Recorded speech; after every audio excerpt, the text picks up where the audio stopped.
Toilet మీద ఎక్కువసేపు అంటే కమోడ్ మీద ఎక్కువసేపు స్పెండ్ చేయడం టైం.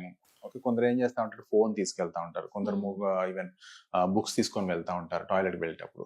ఎక్కువ టైం స్పెండ్ చేసినప్పుడు లేదు వెస్టర్న్ కమోడ్స్ వల్ల కూడా. వెస్టర్న్ కమోడ్స్ ఏందంటే మీకు సిట్టింగ్ పోస్చర్ వల్ల ఏమవుతుందంటే పేషెంట్‌కి ఆ యాంగిల్ అనేది సరిగ్గా పోదనమాట. హుహు. సో, యాంగిల్ మెయింటైన్ అవ్వడం వల్ల ఏంటంటే పేషెంట్ ఎక్కువ టైం స్ట్రెయిన్ చేయాల్సి వస్తా ఉంటది. ఓకే. మోషన్ పాస్ చేయడానికి. బట్ ఇండియన్ కమోడ్స్‌లో ఆ ఇబ్బంది ఉండదు. హ్మ్. సో, అదే కాకుండా ఇంకా మీరు ఎక్కువగా నాన్ వెజ్ తీసుకోవడము, వాటర్ కంటెంట్ తక్కువగా ఉండడము, ఫైబర్ అనేది చాలా తక్కువగా ఉండడము. వీటి వల్ల ఏమవుద్దంటే స్టూల్ హార్డ్‌గా ఉంటుంది. స్టూల్ హార్డ్‌గా ఉండడం కంటే కూడా టైం ఎక్కువ స్పెండ్ చేస్తారు ఓకే. స్ట్రెయిన్ చేయడానికి. లేకపోతే ఎక్కువ సార్లు మోషన్ పాస్ చేయడం. రోజుకి 3, 4 సార్లు తినగానే మోషన్ వెళ్ళడం. హ్మ్. ఇట్లా అయినప్పుడు కూడా ఏమవుతుందంటే మీకు మలద్వారంలో గోడల మీద ఒత్తిడి ఏర్పడుతుంది. ఒత్తిడి ఏర్పడి అక్కడ రక్తనాళాలు కిందికి సాగి మనకి ఈ పైల్స్ ద్వారా కనిపిస్తా ఉంటాయన్నమాట. అంటే ఈ పైల్స్ అంటే మనకు ప్రతి ఒక్కరిలోనూ వస్తూ ఉంటాయి కామన్‌గా లేదంటే ఏమైనా యెస్. డిఫరెంట్ లక్షణాలు ఏమైనా కనిపిస్తుంటాయా? జనరల్‌గా అందరిలో ఉంటాయి. మన చిన్న పిల్లల నుంచి మనకి హ్మ్. ఈవెన్ లైక్ 70, 75 ఇయర్స్ వరకు కూడా మనకి పైల్స్ అనేవి కంప్లెయింట్ చూస్తూ ఉంటాం. హ్మ్. బట్ జనరల్‌గా ఏందంటే ఎక్కువగా ఈ లైఫ్ స్టైల్ సరిగ్గా లేని వాళ్ళకి అంటే నిద్ర సరిగ్గా లేకపోవడము, లేట్ నైట్ జాబ్స్ ఉండడం, లేట్ నైట్ ఫుడ్ తీసుకోవడము, టైంకి ఎక్సర్సైజ్ చేయకపోవడము, వీటి వల్ల ఒబేసిటీ అండ్ కాఫీ అది ఎక్కువ తీసుకోవడము. సో, వీటి వల్ల కూడా మనకి హిమోరాయిడ్స్ వచ్చే అవకాశం ఎక్కువగా ఉంటుందన్నమాట. ఓహ్! ఈ ఎఫెక్ట్ బాగా పడుతుందంటారైతే. సో, ఇదేంటంటే ఒక రోజులో కాదు, హ్మ్. లాంగ్ స్టాండింగ్‌లో కనిపిస్తా ఉంటుంది మనకి. హ్మ్. సో, ఎప్పుడైతే మనకి ఇన్‌కంప్లీట్ మోషన్ అనిపిస్తా ఉంటుందో, అంటే వెళ్ళినా గాని మళ్ళీ ఒకసారి ఏదో ఇన్‌కంప్లీట్ అనిపిస్తుంది, మళ్ళీ వెళ్ళాలి.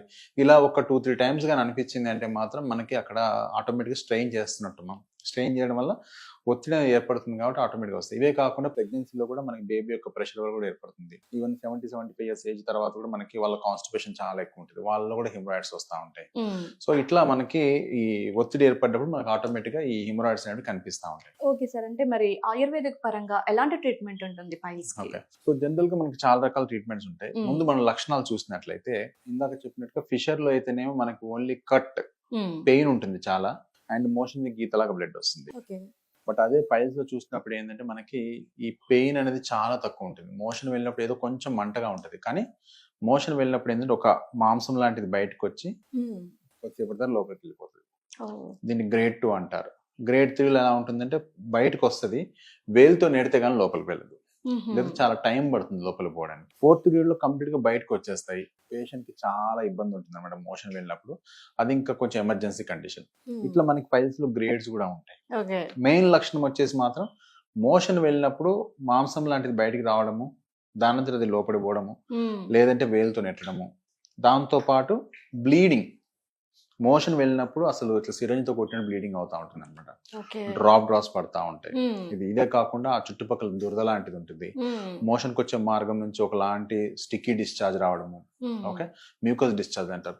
ఇలాంటి లక్షణాలన్నీ కూడా మనకి పైల్స్‌లో కనిపిస్తూ ఉంటాయి. అయితే మరి అంటే ఆయుర్వేదిక్ పరంగా మీరు మెడిసిన్ ఇచ్చినప్పుడు అదేమైనా పథ్యం ఉండాలా? లేదంటే 1 వీక్ అట్లా పైల్స్ తగ్గేదాకా ఉంటే సరిపోతుందా? ఎలా అంటారు? సో, జనరల్‌గా ఏందంటే పైల్స్‌లో మెడికేషన్ అనేది ఎప్పుడైనా సరే దీనికి ఉండదు. అంటే ఈ ఆయుర్వేదిక్ టాబ్లెట్స్ వాడితే పథ్యం ఉండదు. పైల్స్‌కి పథ్యం ఉంటది. ఓకే. రోగానికి మాత్రమే పథ్యం ఉంటది. హ్మ్. అంతేగాని ఈ టాబ్లెట్ వాడితే ఈ పథ్యం చేయాలనే అలాంటి కాన్సెప్టే ఉండదన్నమాట. అచ్చా! ఆయుర్వేదిక్ మందులు వేసుకుంటున్నా నేను పులుపు తినకూడదు, హ్మ్. వంకాయ తినకూడదు, ఆలుగడ్డ ఇల్లు కాదు. హుహు. పైల్స్‌లో ప్రాబ్లమ్ ఏంటి? కాన్‌స్టిపేషన్ అన్నమాట రీజన్.